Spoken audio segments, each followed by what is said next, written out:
Hello friends, दाव्यान की YouTube channel में आपका एक बार फिर से स्वागत है। पिछले वीडियो में हम लोग पढ़े थे सेल के बारे में और सेल हो चुका है खत्म। आप एक बार या दो बार उस वीडियो को देखें तो आपके सारे प्रश्न जो है वो सॉल्व हो जाएंगे। और आगे जो हम लोग पढ़ने वाले हैं वो है डाइजेस्टिव सिस्टम।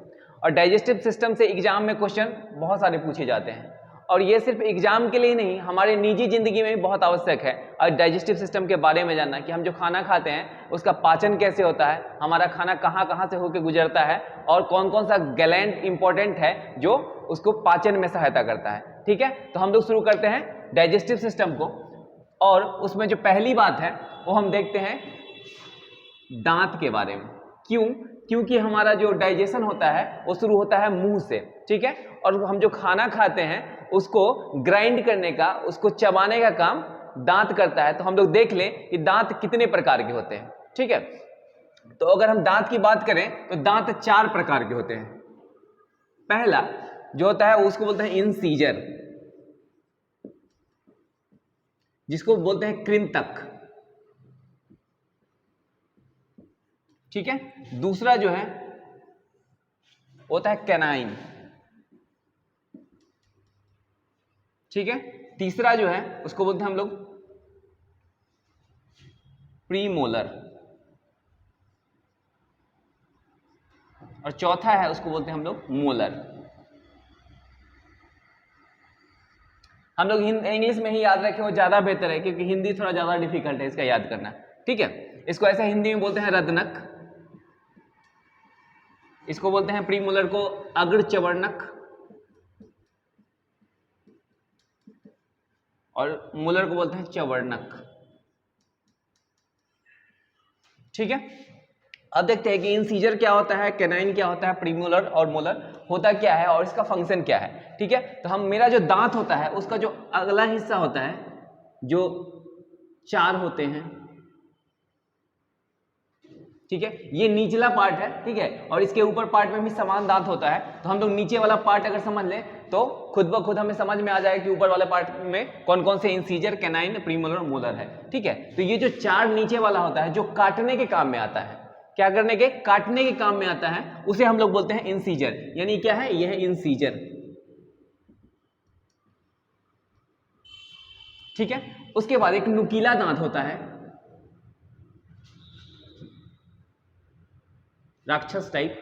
ये जो दांत है नीचे दो ऊपर दो, जैसे इंसीजर नीचे चार तो ऊपर चार भी होते हैं, उसी तरह दो नीचे होते हैं कौन? कैनाइन, और ऊपर भी दो होते हैं। कैनाइन का क्या काम है? ये चीरने फाड़ने का काम आता है और जनरली ये मांसाहारी, ऐसे हम लोग भी मांसाहारी हैं। ठीक है, तो हम लोग के पास छोटा होता है दांत, कौन सा?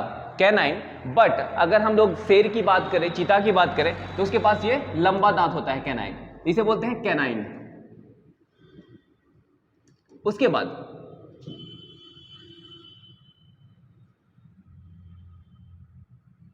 ये जो दो साइड में होते हैं इसको बोला जाता है प्रीमोलर।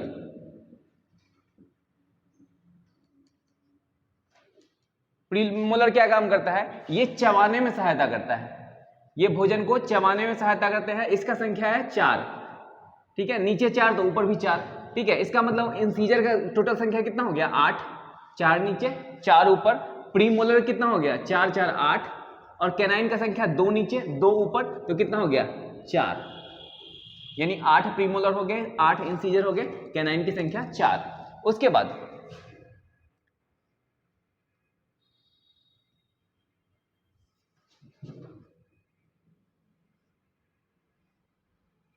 ये तीन दांत है जिसको बोला जाता है हमें मोलर। अब मोलर क्या करता है? मोलर भोजन को ग्राइंड करने यानी पीसने का काम करता है। तो मोलर की संख्या कितनी हो गई? 3 और 3 6 नीचे तो 6 ऊपर, तो मोलर की संख्या हो गई 12। टोटल 32 दांत हो गए। ठीक है, अब आगे हम लोग देखते हैं, एक होता है मिल्क टिथ जिसको बोलते हैं दूध का दांत। तो क्या होता है? हमारे जिंदगी में 20 ऐसे दांत होते हैं जो एक बार टूटने के बाद दोबारा फिर से आ जाता है, उसको बोलते हैं दूध के दांत, जो होते हैं 20। तो अगर बात करें टीथ मिल्क यानी दूध के दांत तो होता है 20 हमारे पास, लेकिन इसके अलावा जो है वो एक ही बार टूटता है फिर वो वापस नहीं आता है। राइट। तो हम लोग यहां समझ गए दांत के बारे में, और दांत क्या करता है, भोजन को ग्राइंड करता है और छोटे छोटे टुकड़ों में उसे तोड़ देता है। क्यों? क्योंकि हमारा जो सेल है, हम जो खाना खाते हैं, ठीक है, उसका डाइजेशन होता है, और डाइजेशन के थ्रू जो सेल तक पहुंचता है न्यूट्रिएंट्स, तो वो क्या है, अगर हम रोटी चबा रहे हैं तो अगर ढंग से नहीं चबाएं तो क्या होगा, उसके छोटे टुकड़े नहीं होंगे, फिर डाइजेशन होने में थोड़ा प्रॉब्लम हो जाता है। इसलिए दांत जो है हेल्प करता है हमारा डाइजेशन में। अब हम लोग आगे देखते हैं डाइजेस्टिव सिस्टम कहां से शुरू हो रहा है।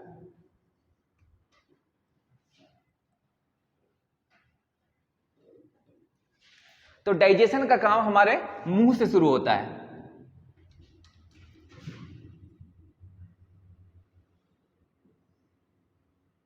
सपोज अगर ये मुंह है, ठीक है, इसके अंदर दांत है, तो खाना क्या है, हम लोग मुंह के अंदर रखते हैं, ठीक है, और ये जो प्रोसेस है खाना अंदर जाने का, इसको बोलते हैं इंजेशन, यानी वो खाना को हम मुंह में रखें, उसके बाद चबाते हैं। अब उसके बाद देखते हैं कि प्रोसेस क्या होता है, ठीक है। तो मुंह के अंदर आप लोग को पता होगा कि लार निकलते रहता है, और एक इंसान के अंदर 24 घंटे के अंदर देखें, 24 घंटे में तो 1.5 लीटर लार बनता है, ठीक है। और लार बनाता कौन है? लार बनाता है हमारा लार ग्रंथि,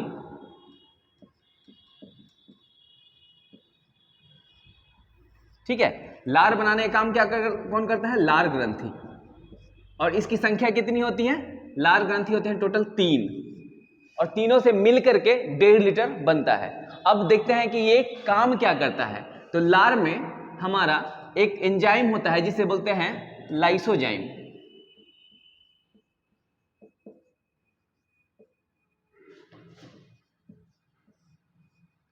ठीक है। अब लाइसोजाइम का क्या काम होता है? लाइसोजाइम जो भी बैक्टीरिया है, जो भी कीटाणु है, वो हमारे मुंह के अंदर चला जाता है। जैसे हम बाहर निकलते हैं, कुछ भी बाहर का सामान खाते हैं, तो उसमें बैक्टीरिया जनरली होता ही है। तो क्या वो कीटाणु अगर हमारे अंदर चला जाएगा तो क्या हमें हार्म पहुंचाएगा? तो ये लाइसोजाइम उसको खत्म करने का काम करता है। दूसरा जो है ये लार के अंदर पाया जाता है, वो है टाइलिन। अब टाइलिन का क्या काम है? टाइलिन जो है वो स्टार्च को पचाता है, जिसको बोलते हैं मंड, है ना। अब स्टार्च होता क्या है? जो भी अनाज है, अनाज का जो ऊपरी छिलका है, ऊपर का जो छिलका होता है, वो स्टार्च कहलाता है, और उसका पाचन कौन करता है? टाइलिन। और स्टार्च में क्या? कार्बोहाइड्रेट पाया जाता है। अगर हम डाइजेशन की बात करें तो जनरली 3 चीजों का डाइजेशन होता है। एक तो है हमारा फैट, जिसको बोलते हैं वसा। दूसरा है हमारा कार्बोहाइड्रेट,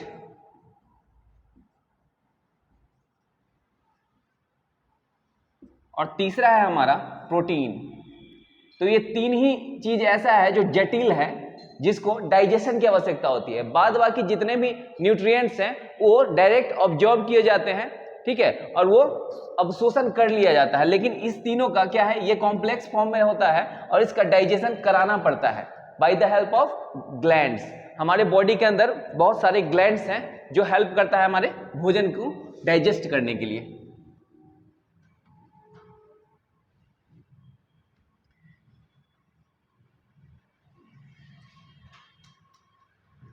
अब जो डाइजेशन शुरू हो रहा है,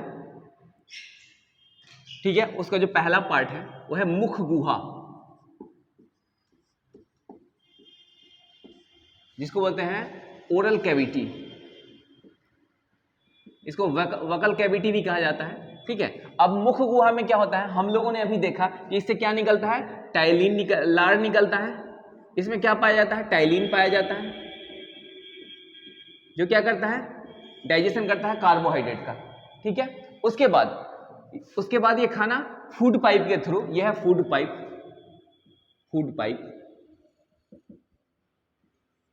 जिसको एसोफेगस कहा जाता है। अब ये क्या होगा? ये खाना फूड पाइप के थ्रू आगे बढ़ेगा और पहुंचता है हमारे अमाशय में।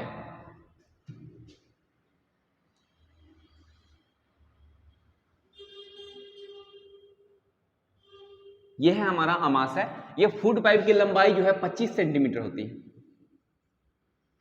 ठीक है। अब एक बात और समझ लें कि जो खाना जो होता है वो जाता है फूड पाइप के थ्रू। हम लोग जो सांस लेते हैं वो जो है विंड पाइप के थ्रू अंदर जाता है।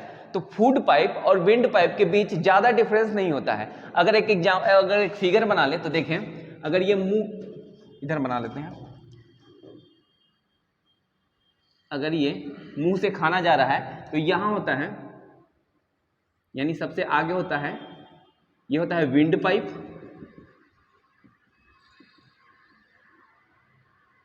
और ये जो है ये है फूड पाइप। तो दोनों आपस में जुड़े होते हैं,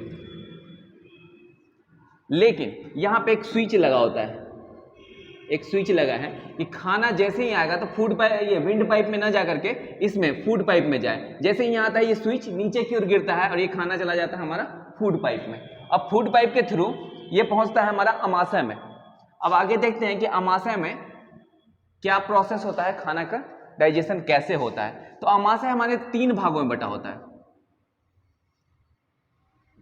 अमाशय मेरा 3 भागों, इसको बोलते हैं अमाशय, इंग्लिश में बोलते हैं स्टोमक।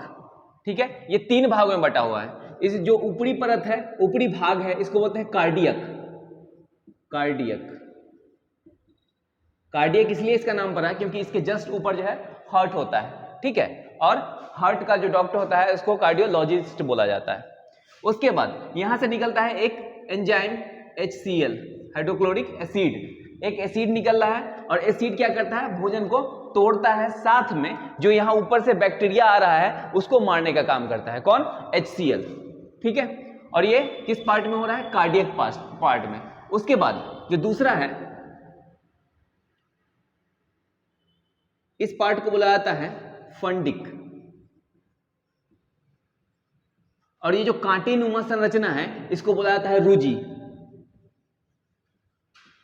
अब देखते हैं फंडिक में क्या होता है। खाना क्या है, HCl यहां मिल गया, अब ये पहुंच रहा है फंडिक पार्ट में, और फंडिक पार्ट में एक कांटेनुमा संरचना है जिसे बोला जाता है रुजि।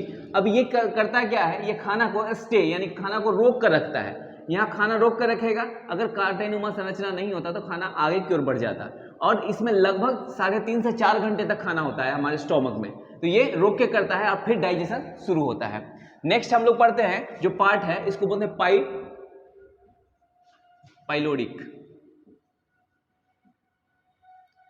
अब इसके अंतर्गत जो है छोटे छोटे ग्लैंड्स होते हैं इसके दीवार पे। इस ग्लैंड को बोला जाता है जठर ग्रंथि, इंग्लिश में बोलते हैं गैस्ट्रिक ग्लैंड। ठीक है, अब गैस्ट्रिक ग्लैंड क्या काम करता है उसे देखते हैं। गैस्ट्रिक ग्लैंड जो है जठर ग्रंथि, यहां से 2 तरह का एंजाइम निकलता है, एक है रेनिन और एक है पेप्सिन। इस सारे के सारे क्वेश्चन पूछे जाते हैं एग्जाम में, रेनिन से संबंधित, पेप्सिन से संबंधित, फिर आमाशय में जो HCl रिलीज हो रहा है उससे संबंधित। ठीक है, अब रेनिन का क्या काम है, पेप्सिन का क्या काम है, ये देखते हैं। तो रेनिन है वो दूध का पाचन करता है, मिल्क। ठीक है, और पेप्सिन जो है वो प्रोटीन का पाचन करता है, और प्रोटीन को किस चीज में बदल देता है, पेप्टोन में। प्रोटीन को पेप्टोन में चेंज कर देता है। और सबसे कॉम्प्लेक्स अगर बात करें न्यूट्रिएंट्स की, वो है हमारा प्रोटीन, जल्दी टूटता ही नहीं है, और टूट के जब तक ये अमीनो एसिड में नहीं बदलता है तब तक हम इसका डाइजेशन नहीं तब तक ये इसका डाइजेशन नहीं हो पाता है ढंग से। ठीक है, और दूध जो है, सपोज हम लोग दूध पीते हैं तो बनता क्या है, दही बन जाता है अंदर जाकर के। अगर हम बात करें छोटे बच्चे के, तो अगर बच्चा दूध पीता है और जस्ट उल्टी कर दे तो क्या, वो दही निकालता है। मतलब रेनिन क्या काम करता है, दूध जैसे ही अंदर जाता है उसको दही में कन्वर्ट कर देता है। और एज जैसे जैसे बढ़ता है, मतलब लोग अगर बुढ़ापे की तरफ जा रहे हैं तो उस समय रेनिन बनना बंद हो जाता है, तो डॉक्टर एडवाइस करता है कि आप डायरेक्ट दही ले, दूध ना ले। ठीक है, क्योंकि दूध का पाचन नहीं हो पाएगा रेनिन नहीं होगा तो। राइट, तो हम लोगों ने देखा रेनिन और पेप्सिन के बारे में। अब हम लोग आगे बढ़ते हैं और देखेंगे कि लीवर कैसे फंक्शन करता है।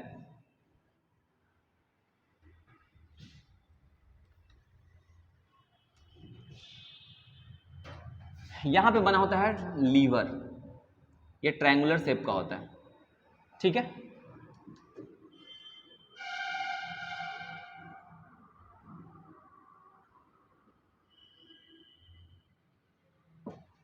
अब क्या है, 4 घंटे बाद खाना आगे बढ़ेगा। आगे बढ़ेगा तो पहुंचेगा कहां, स्मॉल इंटेस्टाइन में। ठीक है, और स्मॉल इंटेस्टाइन में जब ये खाना पहुंचेगा तो एक समस्या ये है कि स्मॉल इंटेस्टाइन जो है HCl मतलब जो भी एसिडिक फूड है उसको नहीं डाइजेस्ट कर पाता है, ठीक है, और HCl ऑलरेडी खाना में हमारे मिल चुका है। आपने जरूर देखा होगा कि कोई खाना खाने के बाद अगर जस्ट उल्टी करता है तो क्या खट्टापन टाइप फील आता है ना, वो फील इसलिए आता है क्योंकि उसमें HCl मिल चुका होता है, मतलब एसिड मिल चुका है। लेकिन स्मॉल इंटेस्टाइन यानी छोटी आंत के साथ समस्या ये है कि ये डाइजेस्ट नहीं कर पाएगा किसको, एसिडिक फूड को। तो इसलिए यहां पे एक सिस्टम बना हुआ है लीवर के द्वारा, ठीक है। लीवर जो है इसको बोलते हैं पित्ताशय, ठीक है, और लीवर रिलीज करता है कौन सा, बाइल जूस।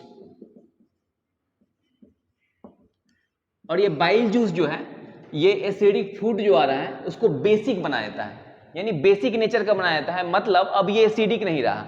और जब बेसिक हो जाएगा खाना तो ये एक्सेप्ट करेगा कौन, स्मॉल इंटेस्टाइन।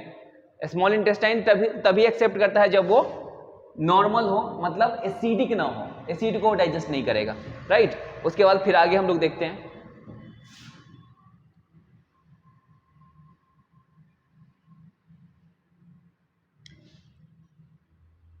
आप लोगों ने जरूर सुना होगा कि किसी को पथरी हो गया। पथरी कहाँ होता है, पित्ताशय में, जिसको गॉल ब्लैडर बोला जाता है। और गॉल ब्लैडर में जब पथरी हो जाता है तो ये इसको काट के हटा दिया जाता है डॉक्टर के द्वारा। और जब डॉक्टर इसको हटा देगा तो बाइल जूस लीवर बना रहा है वो समय से रिलीज नहीं कर पाता है। तब क्या होगा, खाना जो ये एसिडिक जो खाना आ रहा है वो उसमें वो बेसिक जल्दी नहीं हो पाता है, जिसके कारण डाइजेशन में थोड़ा प्रॉब्लम होने लगता है और गैस वैस बनना शुरू होता है। आगे जो हम लोग पढ़ेंगे वो है पैनक्रियाज के बारे में। पैनक्रिया होता क्या है, ठीक है, और ये काम कैसे करता है।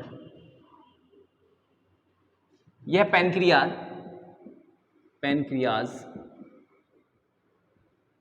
ठीक है। अब पैनक्रियाज से क्या होता है, पैनक्रियाटिक जूस निकलता है, पैनक्रियाटिक रस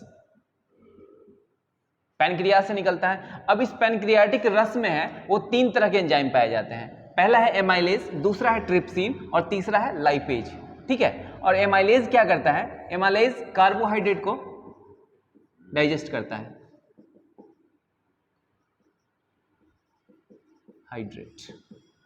एमाइलेज क्या काम करता है, कार्बोहाइड्रेट को डाइजेस्ट करता है। ट्रिप्सिन किसको डाइजेस्ट करता है, पेप्टोन को। हम लोग पढ़े थे कि पेप्सिन जो है प्रोटीन को पेप्टोन में तोड़ता है। अब पेप्टोन जो जब आगे बढ़ता है, ठीक है, तो वहां से जो पैनक्रियाटिक रस निकल रहा है आगे पैनक्रियाज से, वो क्या करता है, पेप्टोन को एमिनो एसिड में तोड़ देता है, एमिनो एसिड। और जब प्रोटीन एमिनो एसिड में टूट जाता है, ठीक है, तो ये डाइजेस्ट हो जाता है प्रोटीन। उसके बाद जो है लाइपेज, लाइपेज क्या काम करता है, ये फैट को फैटी एसिड में तोड़ देता है। तो हम लोगों ने क्या देखा कि पैनक्रियाज से पैनक्रियाटिक रस निकलता है, पैनक्रियाटिक जूस निकलता है, और इसमें 3 तरह के एंजाइम होते हैं, एक है एमाइलेज, एक है ट्रिप्सिन, एक है लाइपेज। एमाइलेज कार्बोहाइड्रेट को डाइजेस्ट कर रहा है, ठीक है, ट्रिप्सिन किसको तोड़ रहा है, पेप्टोन को तोड़ करके एमिनो एसिड बना रहा है, और लाइपेज जो है तो फैट को तोड़ रहा है और फैटी एसिड बना रहा है। और ये कार्बोहाइड्रेट जो है क्या बन रहा है, ग्लूकोज बन रहा है। और ग्लूकोज क्या देता है, हमें एनर्जी प्रदान करता है ना। हम लोग चल पाते हैं, हम लोग बोल पाते हैं ड्यू टू ग्लूकोज। हमारे अंदर ग्लूकोज नहीं हो, एनर्जी की कमी हो जाएगी तो कोई काम हम ढंग से नहीं कर पाएंगे। तो आज हम लोगों ने देखा डाइजेस्टिव सिस्टम के बारे में। और कोई भी एग्जाम हो, आप अगर प्रीवियस ईयर क्वेश्चन देखें तो वहां पे इससे बाहर कोई भी क्वेश्चन नहीं आएगा। अगर आप इतना 1 से 2 बार वीडियो ही देख जाएं कम से कम, ठीक है, तो आपके सारे कॉन्सेप्ट क्लियर हो जाएंगे, सारा पॉइंट क्लियर हो जाएगा और आप क्वेश्चन को 100% बना पाएंगे। तो आज भर इतना ही, हम लोग फिर मिलते हैं नेक्स्ट वीडियो में, ठीक है। All the best and thank you.